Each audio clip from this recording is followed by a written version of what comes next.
How to log in or sign in to Epic Games. Hello everybody, welcome back to my channel. This is me Vipin Basnet, and today I'll guide you on how you can log in or sign into your Epic Games account. Now the process itself is quite simple and quite easy, so let me guide you through. You can simply open up your browser on your device, and there at the search bar you can type in epicgames.com. So simply type in epicgames.com. So once you do so, here you want to tap on go and it'll take you directly to the Epic Games website.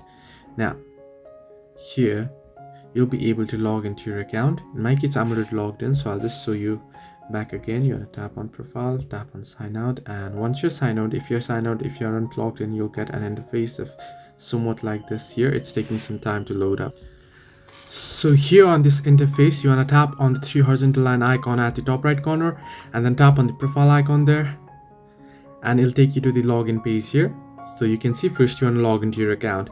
Now from here you want to log into your account, so this way you can easily log into Epic Games. Hope this helped you. Do like and subscribe, and do not forget to leave a comment down below if you have any further issues.